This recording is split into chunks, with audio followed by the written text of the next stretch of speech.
Hello everyone, myself doctor Tamanna Begum from DBS college chemistry department.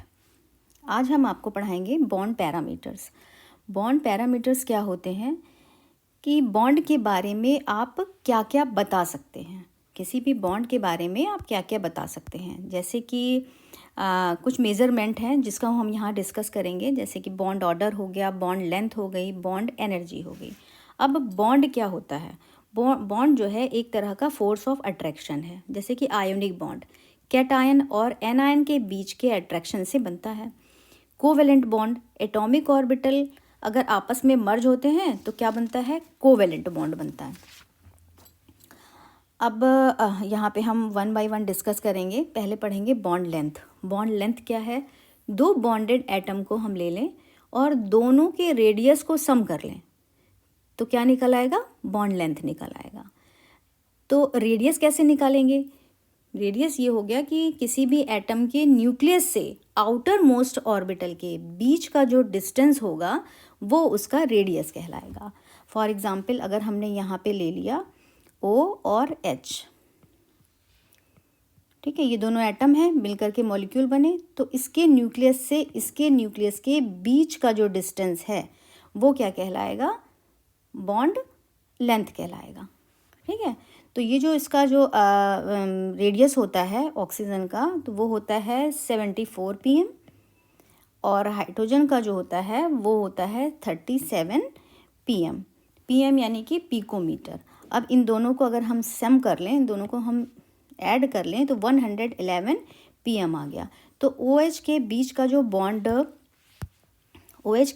जो bond length है वो क्या हो गया? 101 pm कहलाएगा। ठीक है, अब यहाँ पे कुछ मॉलिक्यूल दिए हैं जिनके की बॉन्ड लेंथ यहाँ पे लिखी हुई है।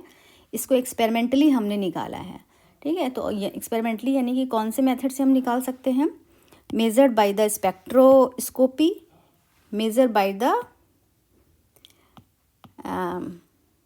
स्पेक्ट्रोस्कोपी, एक्सरे डिफ्रैक्शन और इलेक्ट्रॉन डिफ्रैक्शन टेक्निक से हम निकालते हैं। एक डिफिनेशन अगर हम देना चाहें तो क्या बोलेंगे? The equilibrium distance between the centre of nuclei of two bonded atom in a molecule. ठीक है ना, equilibrium distance between the centre of nuclei of the two bonded atom of the molecule is called bond length. इसको हम measure किस में करेंगे? Angstrom में। ठीक है, ये बहुत छोटी डिस्टेंस होती है, इसलिए इसको एंगस्ट्रॉम में या नैनोमीटर में हम निकालते हैं। ये दिया है formula R = RA + RB। RA मतलब एक एटम का और RB यानी कि दूसरे एटम का रेडियस। पहले एटम का रेडियस और दूसरे एटम का रेडियस दोनों को सम कर देंगे तो जो आएगा वो क्या कहलाएगी? उसकी बॉन्ड लेंथ कहलाएगी। अब हम पढ़ेंगे बॉन्ड लेंथ डिपेंड किस पे करता है, मतलब क्या क्या फैक्टर्स हैं जो इसको इफ़ेक्ट करते हैं। पहला तो है बॉन्ड मल्टीप्लिसिटी। मल्टीप्लिसिटी का मतलब हो गया कि बॉन्ड लेंथ क्या होगा? डिक्रीज़ होगी अगर नंबर ऑफ बॉन्ड क्या होगा? बढ़ता जाएगा।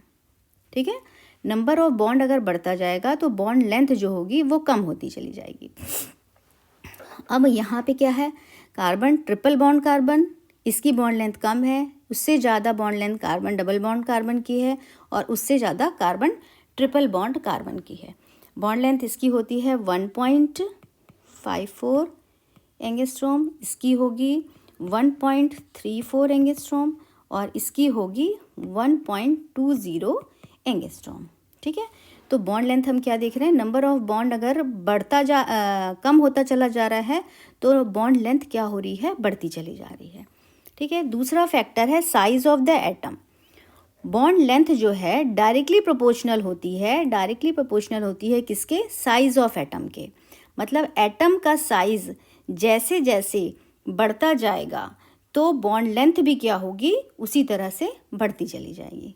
ठीक है, तो फॉर एग्जांपल अगर हमने यहाँ ले लिया हाइड्रोजन का हैलाइड ले लिया HI, HBr, HCl और HF, तो जो I है इसका साइज़ जो होता है, एटम का साइज़ सबसे ज़्यादा होता है, तो इसकी जो बॉन्ड लेंथ होगी वो सबसे ज़्यादा होगी। HBr की उससे कम, HCl की उससे कम और HF की और भी कम होगी। ठीक है, तो होता क्या है? Stronger the force of attraction between the bonding atom, bonding atom के बीच में अगर फोर्स ऑफ अट्रैक्शन ज़्यादा है तो बॉन्ड लेंथ क्या हो जाएगी, कम हो जाएगी।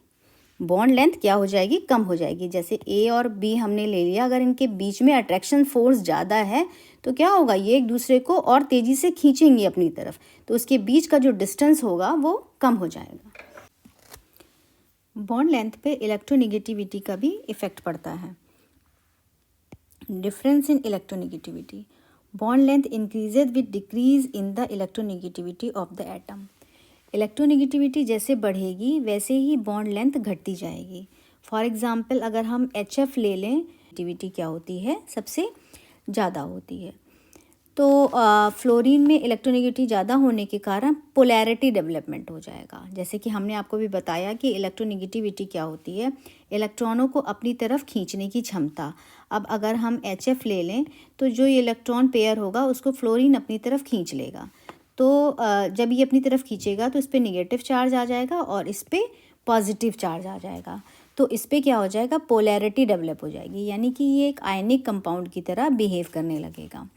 और आयनिक कंपाउंड में निगेटिव आयन और पॉजिटिव आयन दोनों के बीच में एक इलेक्ट्रोस्टैटिक अट्रैक्शन जनरेट हो जाता है। ठीक है, एक इलेक्ट्रोस्टैटिक अट्रैक्शन यानी कि खिंचाव जनरेट हो जाएगा, जिससे क्या होगा कि दोनों आयन एक दूसरे के पास आ जाएंगे।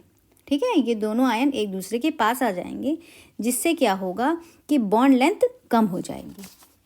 और HI में क्या होगा कि I की जो इलेक्ट्रोनेगेटिविटी है वो कम होती है और इसका एटॉमिक साइज़ जो है वो ज़्यादा होता है। किसका, I का एटॉमिक साइज़ वो ज़्यादा होता है, जिससे क्या होगा कि इसमें पोलैरिटी तो होगी लेकिन क्या होगी, पार्शली पोलैर होगा, ये पार्शली पोलैरिटी होगी, जिसकी वजह से क्या होगा कि इनके बीच का जो बॉन्ड लेंथ है वो क्या हो जाएगी, ज़्यादा हो जाएगी, है ना। तो जो ये क्या था, ये हाईली पोलर था और ये क्या है, पार्शली पोलर है। तो जिसकी वजह से कि इनका इलेक्ट्रोनेगेटिव डिफरेंस जो होगा वो कम हो जाएगा HI में, और बॉन्ड लेंथ क्या हो जाएगी, वो ज़्यादा हो जाएगी। ठीक, उसी तरह हम ये देखते हैं कि हाइब्रिडाइजेशन का या परसेंटेज ऑफ S कैरेक्टर का क्या फ़र्क पड़ता है बॉन्ड लेंथ पे। बॉन्ड लेंथ जो होता है वो इन्वर्सली प्रोपोर्शनल होता है S कैरेक्टर के। ठीक है, तो बॉन्ड लेंथ क्या हुआ, इन्वर्सली प्रोपोर्शनल हो गया परसेंटेज S कैरेक्टर, या हम कह दें कि S कैरेक्टर के। अब हम एग्जांपल यहाँ पे ले लें इसका कार्बन ट्रिपल बॉन्ड कार्बन, तो इसमें जो हाइब्रिडाइजेशन क्या है वो sp है।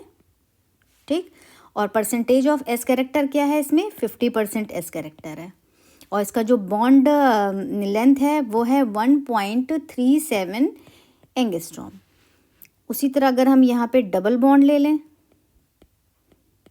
ये ले लें, तो इसका जो परसेंटेज ऑफ S कैरेक्टर है, यानी कि इसमें जो हाइब्रिडाइजेशन होगा वो कौन सा होगा, sp2। Percentage of S character क्या होगा, 33.3%। ठीक, और इसका जो बॉन्ड लेंथ होगा वो होगा 1.46 एंगस्ट्रॉम। उसी तरह अगर हम सिंगल बॉन्ड कार्बन ले लें तो इसमें क्या होगा,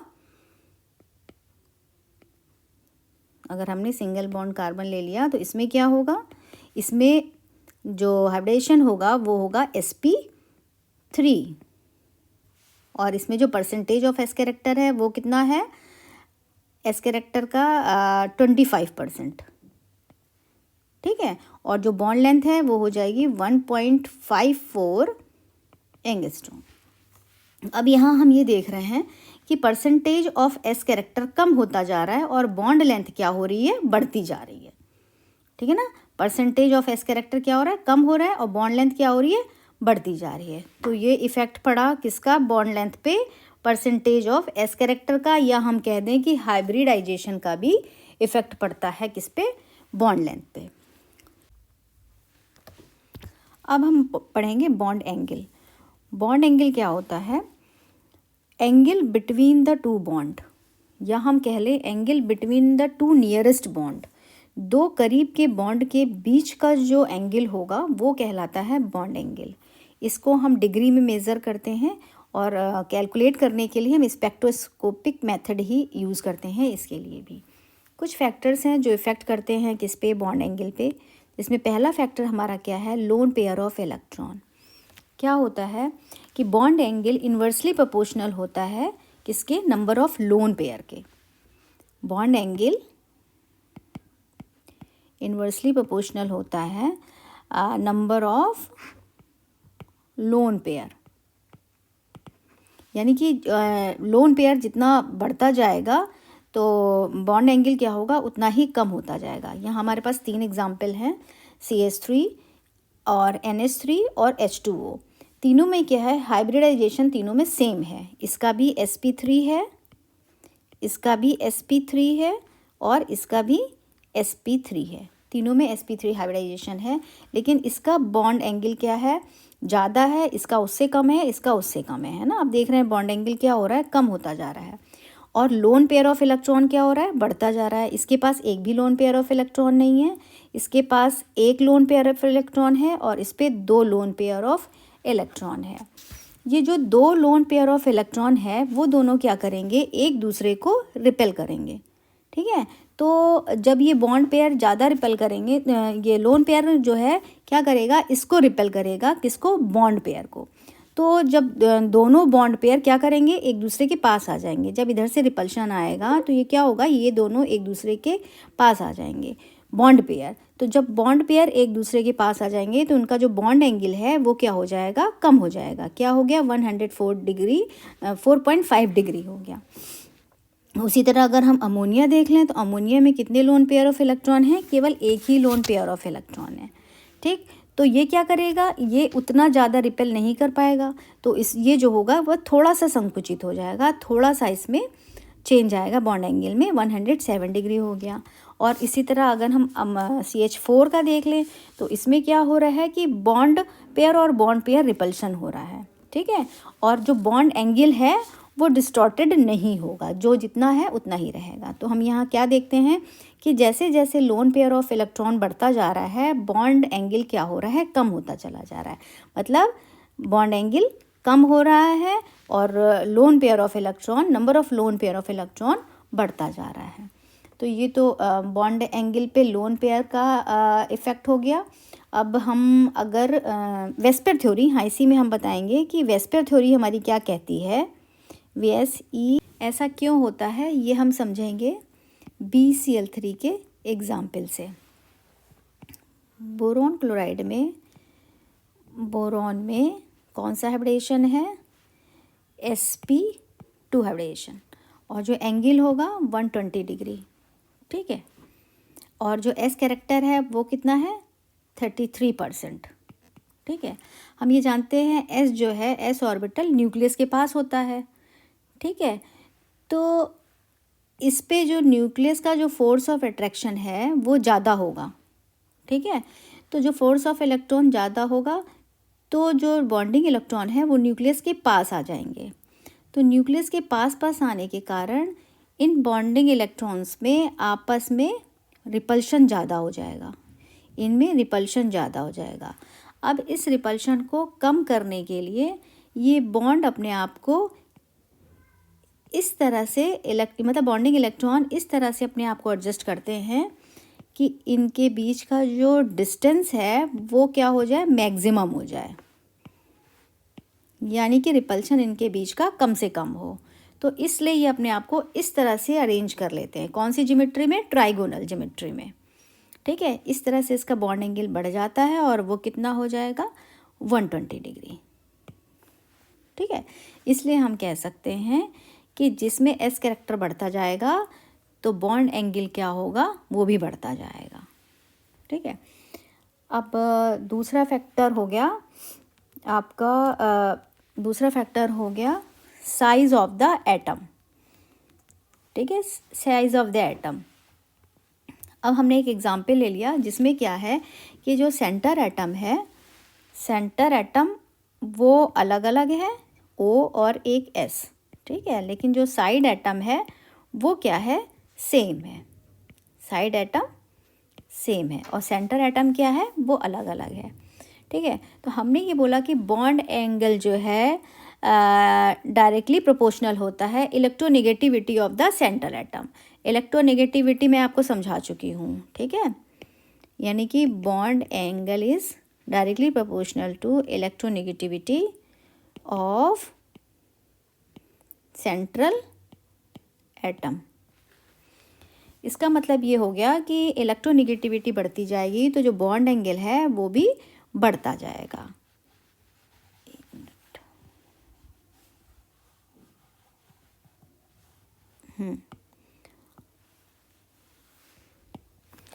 अब यहाँ ये देखिए कि यहाँ पे ऑक्सीजन की इलेक्ट्रोनेगेटिविटी सल्फ़र से ज़्यादा होती है, तो ऑक्सीजन की इलेक्ट्रोनेगेटिविटी ज़्यादा है, इसलिए इसका जो बॉन्ड एंगल है वो है 105 डिग्री, और सल्फ़र की इलेक्ट्रोनेगेटिविटी कम होने के कारण इसकी बॉन्ड एंगल 92 डिग्री है।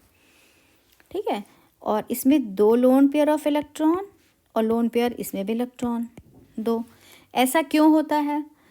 क्योंकि ऑक्सीजन की इलेक्ट्रोनेगेटिविटी ज़्यादा होने के कारण बॉन्ड पेयर जो है, लोन पेयर जो है और ये जो बॉन्ड पेयर वो इसके पास आ जाते हैं। ठीक है, तो जब ये इसके पास आ जाएंगे तो इनके बीच का जो रिपल्शन है बढ़ जाएगा।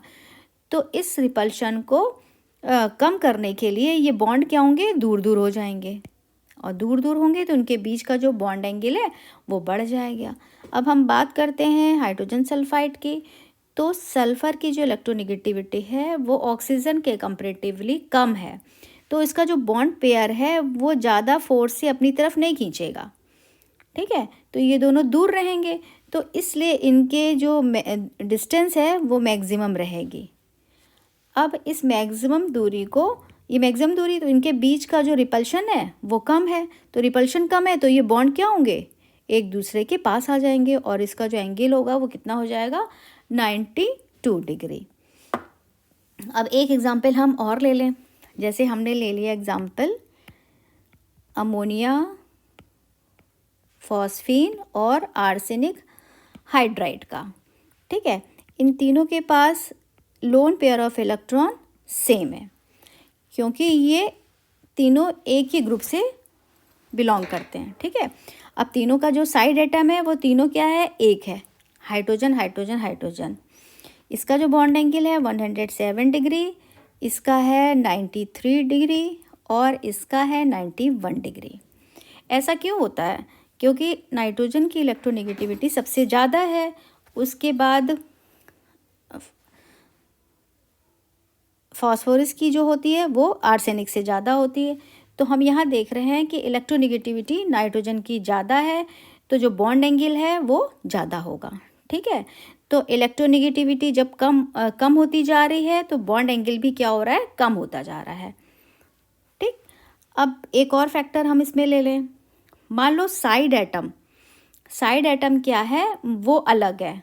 ठीक, अब सेंट्रल एटम एक है, जैसे ऑक्सीजन ये भी है, ऑक्सीजन ये भी है, लेकिन जो इसका साइड एटम है वो अलग है। ये मान लीजिए Cl और ये Ff। ठीक है, here central atom is same but side atom are different. दोनों ऑक्सीजन है, दोनों पे lone pair of electron different है, और ये क्या है, सेंट्रल एटम एक ही है। अब हम यहाँ ये देख रहे हैं कि बॉन्ड एंगल जो है इन्वर्सली प्रोपोर्शनल होगा इलेक्ट्रोनेगेटिविटी ऑफ बॉन्डेड एटम। ठीक है, तो अब इन दोनों में हम देखें, फ्लोरीन के जो इलेक्ट्रोनेगेटिविटी वो क्या है, ज़्यादा है, किसके कंपैरेटिवली, क्लोरीन से। तो फ्लोरीन की इलेक्ट्रोनेगेटिविटी ज़्यादा है Cl से। तो इस वजह से क्या होगा कि ये क्या करेगा, बॉन्डेड एटम को अपनी तरफ खींचेगा। तो जब ये बॉन्डेड एटम को अपनी तरफ खींचेगा तो इन दोनों की बॉन्डिंग स्पेयर्स के जो इलेक्ट्रॉन है उनके बीच का जो डिस्टेंस है वो कम हो जाएगा। तो जब ये डिस्टेंस कम हो जाएगा तो इसका एंगल क्या होगा, बढ़ जाएगा। ठीक है, तो ये हो जाएगा 103 आर। दूसरा फैक्टर आता है, और भी बहुत सारे फैक्टर्स हैं, जैसे कि size of the atom, percentage of S character और electronegativity of the center metal atom जो है उसका साइज़, और जो सराउंडिंग एटम है, सराउंडिंग एटम का मतलब हो गया कि सेंट्रल एटम है उसके चारों दोनों तरफ या चारों तरफ जो एटम है उसका भी इफ़ेक्ट पड़ता है बॉन्ड एंगल पे। तो पहले हम पढ़ेंगे परसेंटेज ऑफ एस कैरेक्टर का क्या इफ़ेक्ट पड़ता है बॉन्ड एंगल पे। ठीक है, तो bond angle directly proportional to percentage of S character. अब हम इसको समझेंगे, एग्जाम्पल हम ले लें, BeCl2 दूसरा हो गया, BCl3 तीसरा हो गया, CCl4, 3 हमने एग्जाम्पल ले लिए। इसमें हाइब्रिडाइजेशन हो रहा है sp, इसमें हो रहा है sp2 और इसमें हो रहा है sp3 हाइब्रिडाइजेशन। अब हम देखें परसेंटेज ऑफ एस कैरेक्टर कितना है किसके पास, इसके पास है 50%, इसके पास है 33% और इसके पास है 25%। इनके बीच का जो एंगल है वो है 180 डिग्री, इसके एंगल जो है वो है 120 डिग्री और इसके पास जो एंगल है वो है 109 डिग्री 28 मिनट्स। ठीक है, तो हम ये देख रहे हैं कि जैसे जैसे परसेंटेज ऑफ एस कैरेक्टर कम हो रहा है बॉन्ड एंगल भी क्या हो रहा है, कम हो रहा है। ठीक है, तो bond angle percentage of S character के डायरेक्टली प्रोपोर्शनल है। ठीक है, तो परसेंटेज ऑफ एस कैरेक्टर जैसे जैसे कम हो रहा है तो बॉन्ड एंगल भी क्या हो रहा है, बॉन्ड एंगल भी कम हो रहा है। तो ये तो इफ़ेक्ट हो गया परसेंटेज ऑफ एस कैरेक्टर का। अब हम एक दूसरे फैक्टर की बात करेंगे, साइड एटम। सेंटर एटम से जो एटम लगे रहेंगे उसको हम बोलेंगे साइड एटम। ठीक है ना। अब एक एग्जांपल हम ऐसा लेंगे कि सेंटर एटम सेम है लेकिन साइड एटम जो है वो अलग है। ठीक है, यहाँ सेंटर मेटल है ऑक्सीजन और ये भी है ऑक्सीजन एटम सेंटर। ठीक है, यहाँ पे हमने ले लिया क्लोरीन और यहाँ ले लिया फ्लोरीन। तो यहाँ हम देख रहे हैं कि जो साइड एटम है वो क्या है, अलग है और सेंटर एटम एक है। तो बॉन्ड एंगल जो है इन्वर्सली प्रोपोर्शनल होता है बॉन्डेड एटम के बराबर। ठीक है, यानी कि साइड एटम की इलेक्ट्रोनेगेटिविटी अगर ज़्यादा है तो बॉन्ड एंगल क्या होगा, कम होगा। अब फ्लोरीन की इलेक्ट्रोनेगेटिविटी क्लोरीन से ज़्यादा है, तो फ्लोरीन की इलेक्ट्रोनेगेटिविटी ज़्यादा होने के कारण तो ये बॉन्डेड इलेक्ट्रॉन को अपनी तरफ खींच लेता है। ठीक है, तो बॉन्डेड इलेक्ट्रॉन को जब ये अपनी तरफ खींच लेगा तो जो बॉन्डिंग स्पेयर हैं उनके बीच का जो डिस्टेंस है वो बढ़ जाएगा, कम हो जाएगा। तो जब ये जब बढ़ जाएगा डिस्टेंस तो इनके बीच का रिपल्शन क्या हो जाएगा, कम हो जाएगा, तो इसका जो एंगल है वो कम हो जाएगा। ठीक है, लेकिन अगर हम बात करें क्लोरीन के बारे में तो यहाँ पे क्या होगा कि यहाँ पे 2 क्लोरीन है और क्लोरीन की इलेक्ट्रोनेगेटिविटी फ्लोरीन से कम है, तो इस वजह से ऑक्सीजन से भी कम होती है क्लोरीन की। तो ये क्या करेगा, यानी ऑक्सीजन की इलेक्ट्रोनेगेटिविटी क्लोरीन से ज़्यादा होती है, तो ये ऑक्सीजन क्या करेगा, दोनों बॉन्ड्स पेयर को अपनी तरफ खींच लेगा क्योंकि इसकी इलेक्ट्रोनेगेटिविटी ज़्यादा है। तो जब दोनों को ये अपनी तरफ अट्रैक्ट कर लेगा तो इस वजह से इन बॉन्ड पेयर्स के बीच में रिपल्शन हो जाएगा, रिपल्शन बढ़ने लगेगा। ठीक, तो जब ये रिपल्शन बढ़ने लगेगा तो इस रिपल्शन को कम करने के लिए ये बॉन्ड पेयर क्या करेगा, एक दूसरे से दूर जाएंगे। तो जब ये दूर जाएंगे तो इनका एंगल क्या होगा, इनका एंगल बढ़ जाएगा, ये हो जाएगा 110 डिग्री। इसका एक और एग्जाम्पल लेके समझते हैं हम।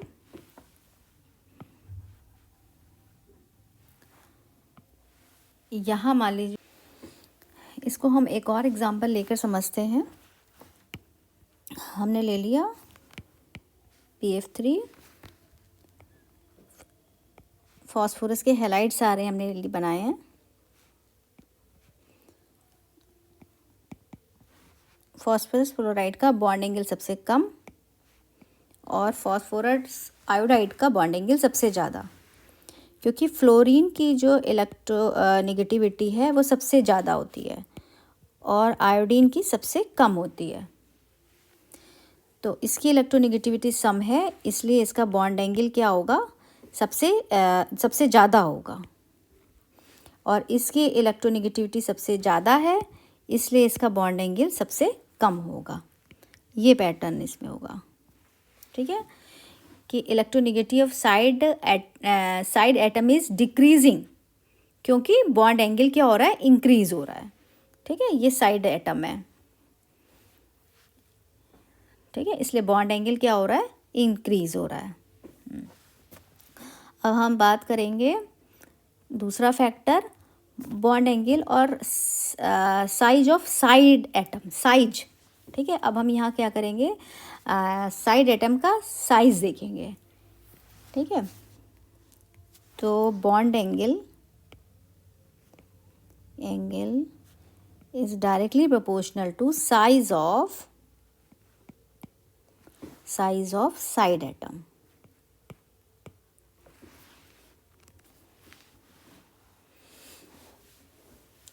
अगर साइड एटम की साइज ज़्यादा होगा तो बॉन्ड एंगल भी क्या होगा, वो ज़्यादा होगा। ठीक है, यहाँ पे हाइब्रिडेशन भी सेम है मॉलिक्यूल का, लोन पेयर भी सेम है और सेंट्रल एटम भी सेम है, लेकिन बॉन्डेड एटम जो है वो अलग होगा। ठीक है, फॉर एग्ज़ाम्पल अगर हम ले लें Cl2O और H2O। अब दोनों में सेंट्रल एटम सेम है। ठीक है, अब ये देखिए ऑक्सीजन, इधर हमने जोड़ दिया हाइड्रोजन, दोनों के हाइब्रिडेशन भी सेम है, एक ले लिया O और Cl। ठीक, अब हम बात करते हैं वाटर मॉलिक्यूल की। तो वाटर मॉलिक्यूल का जो बॉन्ड एंगल है वो है 105 डिग्री। ठीक, और इसका है 110 डिग्री। यहाँ पे क्लोरीन का साइज़ बहुत बड़ा होता है, तो क्लोरीन का साइज़ बड़ा होने के कारण ये दोनों क्लोरीन एक दूसरे को रिपेल करेंगे और दूर चले जाएंगे, और दूर जाने से इनके बीच का जो डिस्टेंस है वो बढ़ जाएगा। ठीक है, वो हो जाएगा 110 डिग्री। ठीक है, जो इनके जो बॉन्डेड इलेक्ट्रॉन है वो भी दूर चले जाएंगे। ठीक है, और जिसकी वजह से इनमें रिपल्शन क्या होगा, कम से कम होगा। तो रिपल्शन कम से कम होने के कारण इसका जो बॉन्ड एंगल होगा वो बढ़ कर के क्या हो जाएगा, 110 डिग्री। अब हम वाटर की बात करें तो वाटर में क्या होगा, जो हाइड्रोजन का जो साइज़ है वो बहुत छोटा है। ठीक है, यानी साइड एटम का साइज़ छोटा है। तो जब साइड एटम का साइज़ छोटा होगा तो जो बॉन्डेड इलेक्ट्रॉन हैं वो ज़्यादा दूर नहीं जा सकते।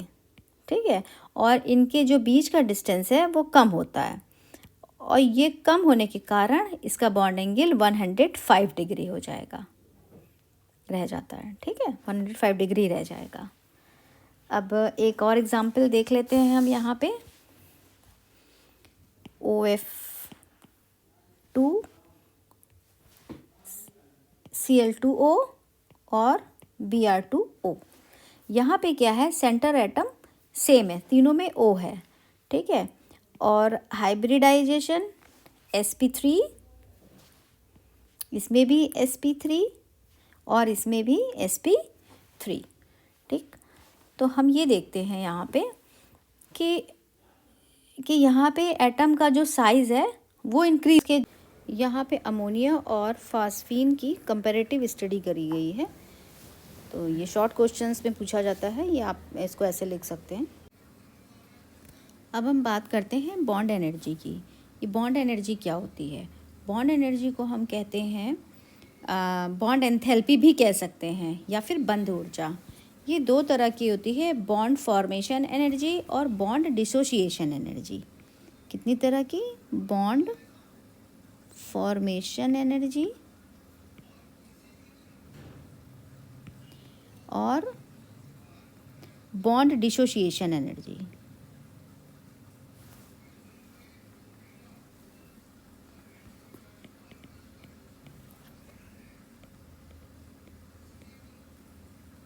बंध निर्माण ऊर्जा और बंध विखंडन बोल सकते हैं इसको ऊर्जा। जब दो एटम मिलकर एक बॉन्ड फॉर्मेशन करते हैं और एक मॉलिक्यूल बनाते हैं तो इसके दौरान एनर्जी रिलीज़ होती है। ये जो एनर्जी रिलीज़ होती है इसको बोला जाता है बॉन्ड फॉर्मेशन एनर्जी। लेकिन इसके अपोजिट जब कोई मॉलिक्यूल ब्रेक होता है, मीन्स एक मॉलिक्यूल के अंदर दो एटम के बीच जो बॉन्ड होता है वो ब्रेक होता है, तो इस बॉन्ड को तोड़ने के लिए एनर्जी देना पड़ता है। ठीक है, तो इस एनर्जी को हम कहेंगे बॉन्ड डिसोसिएशन एनर्जी। मीन्स यहाँ पे एनर्जी यहाँ पे एब्जॉर्ब होगी और यहाँ पे एनर्जी रिलीज़ होगी। यहाँ एब्जॉर्ब हो रही है और यहाँ पे रिलीज़ हो रही है। जनरली होता ये है कि bond formation energy approximately equal to bond dissociation energy के। मीन्स किसी मॉलिक्यूल्स की बॉन्ड फॉर्मेशन एनर्जी और बॉन्ड बनाने की एनर्जी और बॉन्ड ब्रेक करने की एनर्जी लगभग बराबर होती है। अब हम पढ़ेंगे factor affecting the bond enthalpy या बॉन्ड एनर्जी। बॉन्ड ऊर्जा को प्रभावित करने वाले कारक। पहला है इलेक्ट्रोनेगेटिविटी। बॉन्ड एनर्जी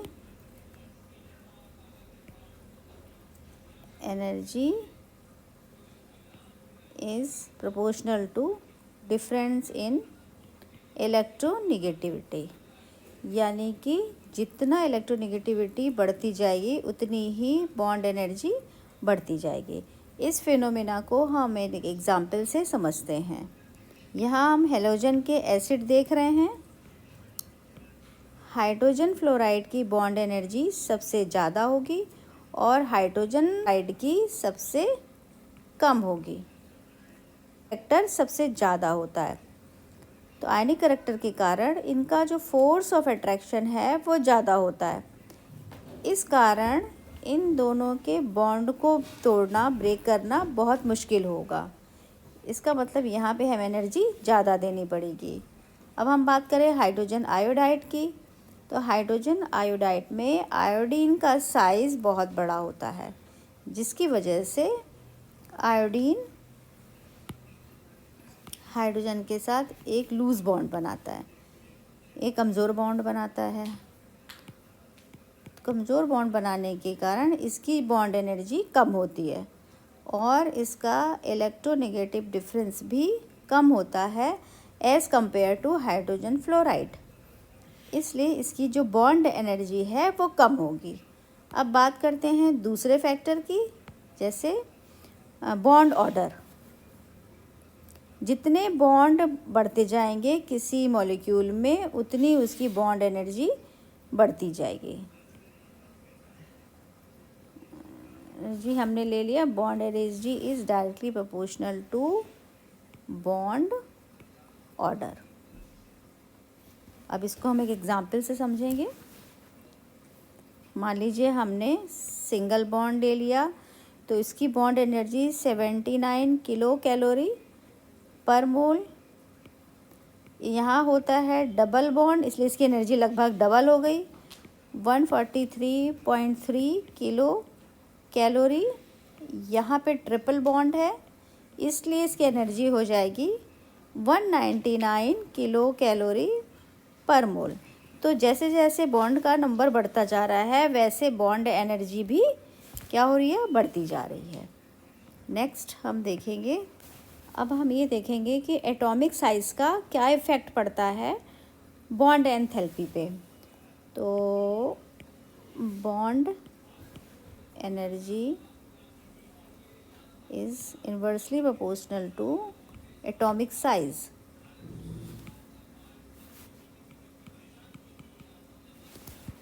ठीक है, एटॉमिक साइज़ कम होता जाएगा तो बॉन्ड एनर्जी बढ़ती जाएगी। यहाँ हम सबसे पहले बात करेंगे नाइट्रोजन की। नाइट्रोजन और नाइट्रोजन के बीच में ट्रिपल बॉन्ड है, तो नाइट्रोजन का साइज़ छोटा होता है एज़ कंपेयर टू कार्बन। इसलिए यहाँ पर इनकी बॉन्ड एनर्जी सबसे ज़्यादा होगी, नाइट्रोजन की बॉन्ड एनर्जी सबसे ज़्यादा होगी। अब बात करते हैं CN की, कार्बन ट्रिपल बॉन्ड N। यहाँ पर कार्बन का साइज़ नाइट्रोजन के कंपैरिजन में बड़ा होता है, इसलिए इसकी जो बॉन्ड एनर्जी है इसके कंपैरेटिवली कम होगी। बात करते हैं कार्बन ट्रिपल बॉन्ड कार्बन के। यहाँ कार्बन का साइज़ नाइट्रोजन के कंपैरिजन में बड़ा होने के कारण इसकी बॉन्ड एनर्जी और कम हो जाएगी। कुछ एक्सेप्शन भी हैं हैलोजन फैमिली में। अकॉर्डिंग टू रूल होना तो ये चाहिए F2 फ्लोरीन मॉलिक्यूल की सबसे ज़्यादा होनी चाहिए, लेकिन ऐसा होता नहीं है, ये सीक्वेंस गलत है। सीक्वेंस जो होता है, क्लोरीन मॉलिक्यूल की जो बॉन्ड एनर्जी है वो सबसे ज़्यादा होती है और फ्लोरीन की 3rd नंबर पर। ऐसा इसलिए होता है क्योंकि फ्लोरीन मॉलिक्यूल में फ्लोरीन का जो साइज़ है बहुत छोटा होता है, जिससे ये दोनों एटम पास पास में आ जाते हैं और पास में आने के कारण इनके इलेक्ट्रॉनों के बीच में रिपल्शन ज़्यादा हो जाता है और रिपल्शन ज़्यादा होने के कारण ये एटम दूर दूर चले जाते हैं। दूर दूर जाने के से इनकी बॉन्ड एनर्जी घट जाएगी और ये कम हो जाती है। नेक्स्ट हम बात करते हैं 4th फैक्टर की, बॉन्ड पोलैरिटी। बॉन्ड पोलैरिटी यानी कि बॉन्ड पोलैरिटी का क्या इफ़ेक्ट होगा? Bond energy is proportional to bond polarity. Bond polarity का मतलब क्या होता है? Ionic character. मतलब जितना ज़्यादा आयोनिक करैक्टर बढ़ेगा उसकी बॉन्ड एनर्जी उतनी ही बढ़ती जाएगी। जैसे हाइड्रोजन फ्लोराइड में इसका आयोनिक करैक्टर सबसे ज़्यादा होगा इसके अंदर और इसमें कम होता जाता है।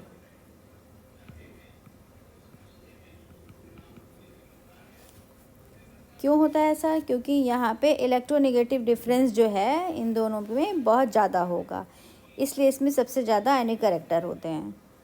ठीक है, इसका मीन्स इन दोनों के बीच बॉन्ड पोलैरिटी सबसे ज़्यादा है क्योंकि ये ज़्यादा इलेक्ट्रोनेगेटिव है। बॉन्ड पोलैरिटी ज़्यादा होने से इनकी जो बॉन्ड एनर्जी भी क्या हो जाएगी? ज़्यादा हो जाएगी। और हाइड्रोजन आयोडाइड में कोवैलेंट करैक्टर ज़्यादा है as compare to ionic character. So covalent bond होने के कारण इसकी जो बॉन्ड एनर्जी है वो कम होती है। अब हम बात करेंगे नेक्स्ट फैक्टर, हाइब्रिडाइजेशन। हाइब्रिडाइजेशन का क्या इफ़ेक्ट पड़ेगा बॉन्ड एनर्जी पे?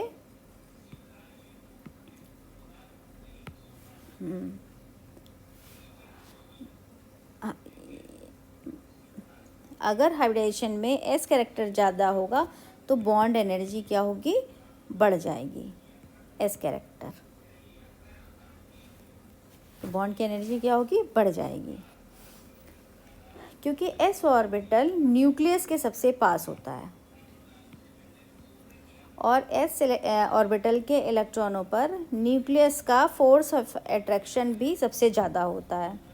इसलिए न्यूक्लियस को और एस ऑर्बिटल के इलेक्ट्रॉन के बीच सबसे ज़्यादा फोर्स ऑफ अट्रैक्शन होता है, जिससे उनका बॉन्ड मजबूत हो जाता है।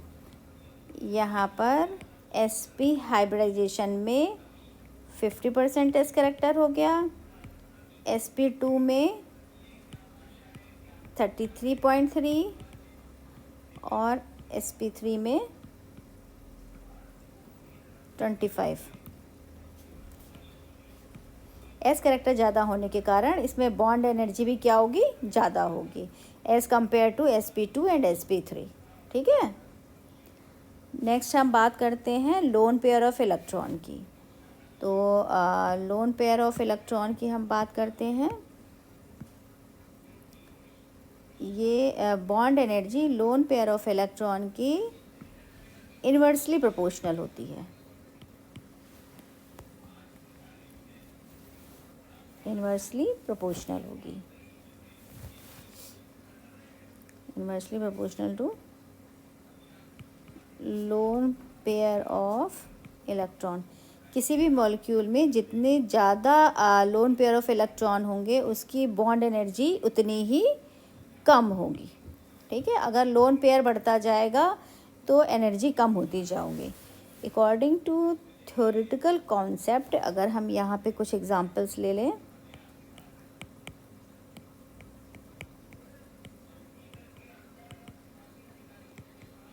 एग्जांपल्स हम यहाँ पे ले लें,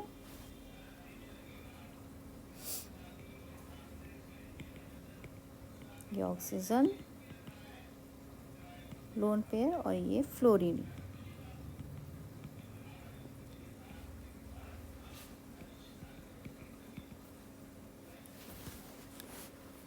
तो ऑक्सीजन मॉलिक्यूल और फ्लोरीन मॉलिक्यूल में ऑक्सीजन और फ्लोरीन का दोनों का साइज़ बहुत छोटा होता है, इसलिए इनकी बॉन्ड एनर्जी भी ज़्यादा होना चाहिए, लेकिन ऐसा नहीं है। क्यों नहीं है? क्योंकि यहाँ पे ऑक्सीजन और फ्लोरीन दोनों के पास लोन पेयर ऑफ इलेक्ट्रॉन्स ज़्यादा हैं। ऑक्सीजन के पास 2 लोन पेयर और फ्लोरीन के पास 3 लोन पेयर हैं। ठीक है, तो ये लोन पेयर जो हैं आपस में रिपल्शन करते हैं, ये लोन पेयर आपस में रिपल्शन करेंगे और इस रिपल्शन के कारण ये एटम्स जो हैं वो दूर दूर चले जाएंगे। इनके बीच में रिपल्शन हो रहा है, जिसकी वजह से ये क्या होगा, दूर दूर चले जाएंगे और इनकी बॉन्ड लेंथ क्या होगी, बढ़ जाएगी और इस वजह से इनकी बॉन्ड एनर्जी क्या हो जाएगी, कम हो जाएगी। और बॉन्ड एनर्जी का जो सीक्वेंस क्या होगा, ये है, जहाँ पे लोन पेयर एक भी नहीं है यहाँ बॉन्ड एनर्जी सबसे ज़्यादा, फिर उसके बाद ये, क्योंकि यहाँ पे सिर्फ एक लोन पेयर है, लोन पेयर एक है और यहाँ पे 2 लोन पेयर हैं और यहाँ पे 3 लोन पेयर हैं। फ्लोरीन में 3, तो इसलिए सबसे जो बॉन्ड एनर्जी क्या है, सबसे कम होगी। So guys, thanks for watching video.